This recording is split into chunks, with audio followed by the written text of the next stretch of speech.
Anthony Edwards. No, your guy. Wow. I thought said, Yeah, yes. your guy. I do like Yeah. Ant-Man. I do like Ant-Man. You need to But quit. That's what I man, think. he had this comment about Michael Jordan in that era. They say it was tougher back then than it is now, but I don't think anybody had skill back then. Michael Jordan was the only one that really had skill. So that's why when they saw Kobe Bryant, they were like, "Oh my God!" But now everybody has skill, and this circles back to what I'm saying. It's like these young people, and maybe I used to think this way. I don't know. I don't remember what I was thought, the stupid stuff I thought when I was young, but like that everything we're doing is better than what they did before. And maybe Anthony Edwards will get to be 50 and he'll be like me and just like, man, you are crazy. And he just doesn't understand. There's nothing new under the sun that's biblical and it's just factual.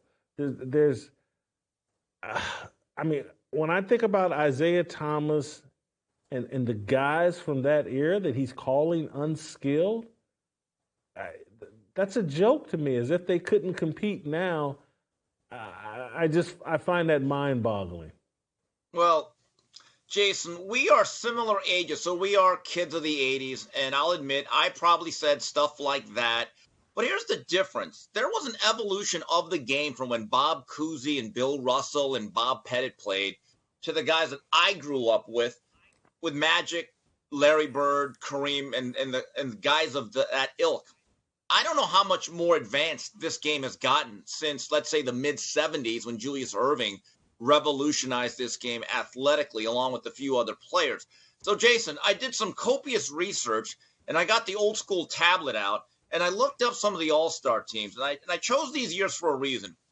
In 1988 All-Star game, I chose that because that's the year that Michael Jordan, I thought, truly separated himself as the greatest player in the league.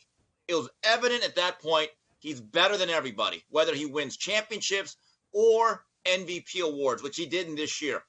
This is some of the names that were on the two teams. Dominique Wilkins, Charles Barkley, Isaiah Thomas, Patrick Ewing, Kevin McHale on the Eastern Conference. On the West, Magic Johnson, still the most unique point guard in the history of the sport. Clyde Drexler, one of the greatest athletes to this day ever play the game. James Big Game Worthy, Karl Malone, Akeem Olajuwon, and Kareem. So you're telling me those guys did not have the skill. Now, let's fast forward a decade because this is Michael Jordan's last year as a Chicago Bull and the first year Kobe Bryant made an All-Star team. Okay? So these are some of the names that were on the rosters. Penny Hardaway, probably a more athletic version of Magic to a certain degree. Michael Jordan, last All-Star game as a Bull. Grant Hill, one of the great should-have-been and could-have-been before he blew out his ankle. Sean Kemp, before he gained 50 pounds, was an unbelievable athlete.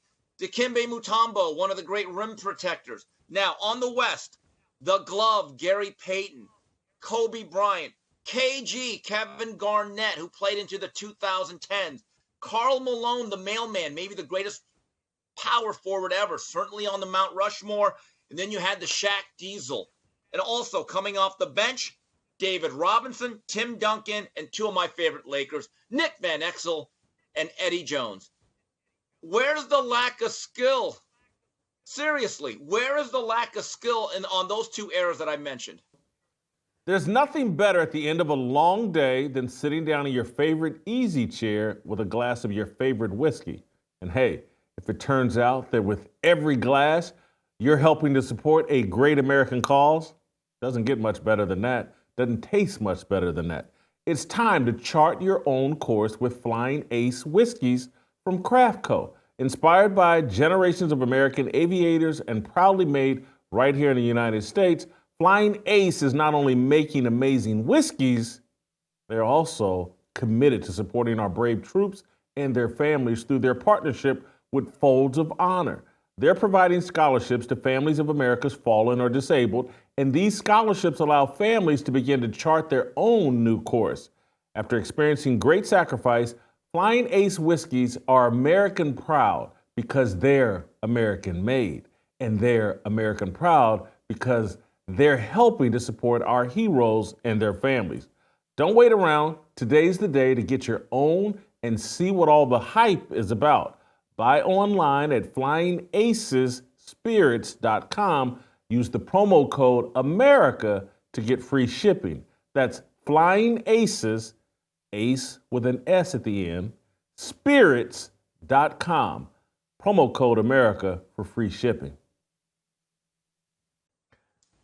What these guys consider skill is everybody can shoot three-pointers now. And it wasn't that type of league. Trust me, if it was that type of league, if it had turned into the ABA, there would have been downtown Roger Brown and all that other stuff. But when I start the skill and athleticism, they cut it out. Cut it out. And tell me, I used to be that silly and foolish, and perhaps it was racial bias in terms of like, hey, when Bill Russell played, there was a lot more white guys. Yeah. And so maybe we thought, I said that. Literally, that was the thinking. People used to think that, yeah, but one, I think we're doing a disservice to that era because there were so fewer teams. You had to be so elite. When there's only 9 teams, that's basic. I think at that time it was 12 guys on a team. 9 times 12, is that 100, 108 or 118? There's only 100 or so of these guys in the NBA. You're talking about the cream of the crop, all playing each other over and over and over again. We got to cut it out. Jason, if you look at the style of play, I will say this. Do the 4s and the 5 have a little bit more all-around ability and the capability of squaring up and shooting from deeper into the court and more three-point threats? Yes, because that's the style of play. But I would argue that if you allowed Akeem Olajuwon to evolve his game and Tom Janovich said, hey, Akeem, work this offseason on being a three-point shooter, he had the touch. I think he's one of the most unique big men that ever played. The issue is this. The way they spread the court now, I think is much easier. What Isaiah Thomas could have done in today's game, the way it is officiated, and you are not allowed to hit people across the mouth the way you were back then. I still remember Kurt Rambis going in for a layup. Kevin McHale clotheslines him, changes the whole 84 summer, ruins my summer because we blew the series. I don't think people realize. You know what that was, Jason? It was called, all right, everyone get to the free throw line. It's 2 free throws. Game went on. Not a single person really got thrown out. That's how much the game has changed. And Anthony Edwards can talk about everyone can jump a little bit higher.